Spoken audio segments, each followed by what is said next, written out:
Hi, இன்றைக்கி மொச்சக்காய் வச்சு எப்படி குழம்பு வைக்கிறதுன்னு பார்க்கலாம். அதுக்கு தேவையான பொருட்கள் வந்து பச்சை மிளகாய், இதை எல்லாத்தையும் கட் பண்ணி எடுத்துக்கலாம். நம்ம வந்து மொச்சக்காய் வந்து முன்னாடியே வந்து உரித்து வச்சிடணும். அப்போ தான் வந்து சமைக்கிறதுக்கு வந்து கரெக்டாக இருக்கும். அப்போவே உரித்து அப்போவே செஞ்சிங்கன்னா வந்து கொஞ்சம் உங்களுக்கு வந்து லேட் ஆகும். அதனால் வந்து நைட்டே வந்து நான் வந்து உரித்து ஃப்ரிட்ஜில் வச்சுட்டேன். இதை வந்து கட் பண்ணி எடுத்துக்கலாம். இந்த மாதிரி யூஸ்ஃபுல்லான வீடியோவுக்கு நம்ம சேனல் சப்ஸ்கிரைப் பண்ணிக்கோங்க, பெல் ஐக்கானை கிளிக் பண்ணிக்கோங்க. கட் பண்ணி எடுத்துக்கலாம்.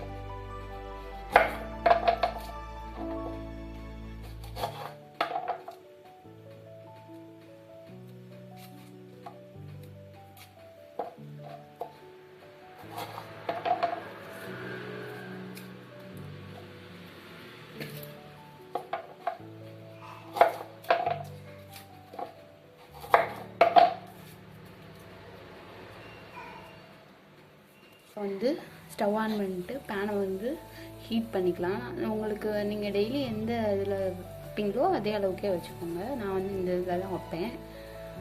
நல்லா ஹீட் ஆகட்டும்.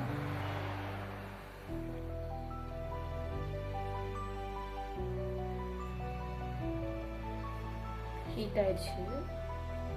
இப்போ வந்து நம்ம ஆயில் ஆட் பண்ணிக்கலாம்.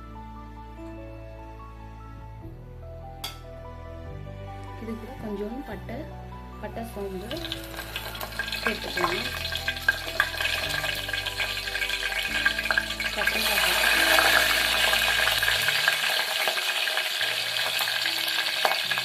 பச்சை மிளகாய் வந்து நாங்கள் நடுவில் சீரகம் வச்சுருக்கோம். அதோட அப்படியே சேர்த்துக்கலாம்.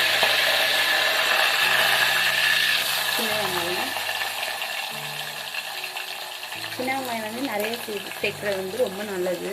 அதனால் நாங்கள் கொஞ்சம் அதிகமாகவே சேர்த்துக்கணும்.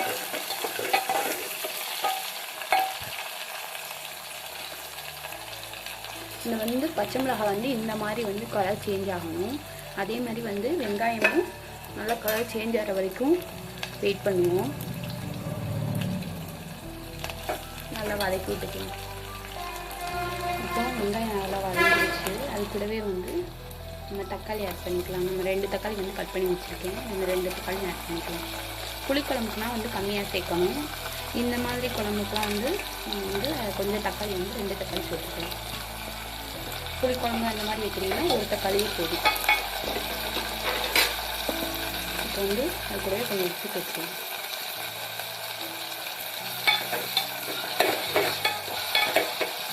எதுக்கு நம்ம சால்ட்டை வந்து ஆட் பண்ணுறோம் அப்படின்னா, வேகமாக வந்து நமக்கு வந்து தக்காளி வந்து மசிஞ்சிரும். அதுக்காக தான் நம்ம வந்து சால்ட் ஆட் பண்ணுறோம்.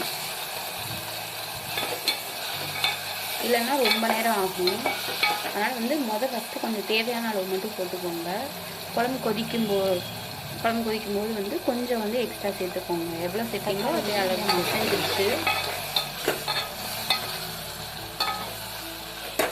இது கூடவே இப்போ நம்ம வந்து மொச்சக்காய் வந்து வாஷ் பண்ணி எடுத்துக்கலாம். வாஷ் பண்ணியாச்சு. இதை அதை கூட ஆட் பண்ணிடலாம்.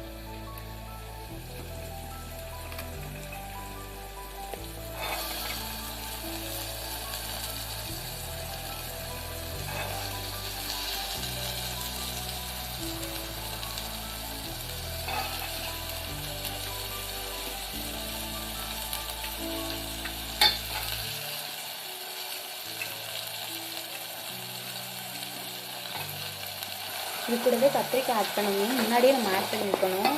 ஆட் பண்ணாமல் விட்டாச்சு. அதனால் வந்து நம்ம இப்படியே வந்து சேர்த்துக்கலாம். நல்லா வதங்கட்டும். கத்திரிக்காய் மொச்சக்காய் நல்லா கலர் சேஞ்ச் ஆகிற அளவுக்கு வதக்கியாச்சு. கத்திரிக்காய் வந்து கலர் சேஞ்ச் ஆகிடுச்சு. மொச்சக்காவும் வந்து நம்ம ஆயில் நிறையா சேர்த்தா தான் அதுலேயே வேகும். இப்போ வந்து நம்ம தண்ணி ஆட் பண்ணிக்கலாம். அது கூடவே தண்ணி ஆட் பண்ணியாச்சு. நல்லா கொதிக்கட்டும். கொஞ்சம் நேரம் வந்து நம்ம மிளகாப்பொடி எதுவுமே போடக்கூடாது. நல்லா கொதிக்கட்டும். கொதிச்சதுக்கப்புறம் வந்து நம்ம மிளகாப்பொடி போட்டு மொச்சக்காய் வந்து வேகணும். வெயிட் பண்ணுவோம். அதனால் வந்து நல்லா கொதிக்கட்டும். நல்லா ஓரளவு வெந்ததுக்கப்புறம் தான் நம்ம வந்து மிளகாப்பொடி ஆட் பண்ணணும். அதனால் நல்லா கொதிச்சு வரட்டும். இப்போ வந்து நம்ம வந்து மிளகாப்பொடி ஆட் பண்ணிக்கலாம். ஏன்னா வந்து மொச்சக்காய் வந்து கொஞ்சம் நேரம் கொதிச்சாவே போதும். மிளகாப்பொடி வேற போட்டு நம்ம வந்து ரொம்ப நேரம் கொதிக்க விடுவோம்ல. அதனால் வந்து அது கொஞ்சம் நேரம் கொதிக்கட்டும். இப்போ வந்து அதோட வந்து நம்ம மிளகாப்பொடி வந்து ஆட் பண்ணிடலாம்.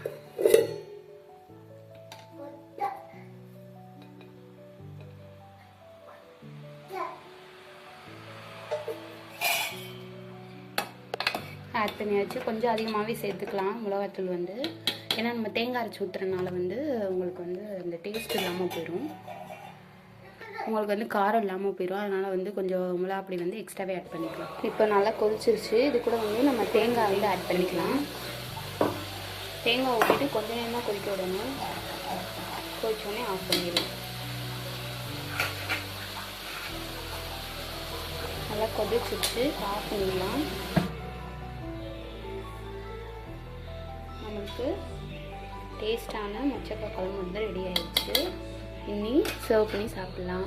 இந்த மாதிரி யூஸ்ஃபுல்லான வீடியோவுக்கு நம்ம சேனல் சப்ஸ்கிரைப் பண்ணிக்கோங்க, பெல் ஐக்கானை கிளிக் பண்ணிக்கோங்க. பாய்.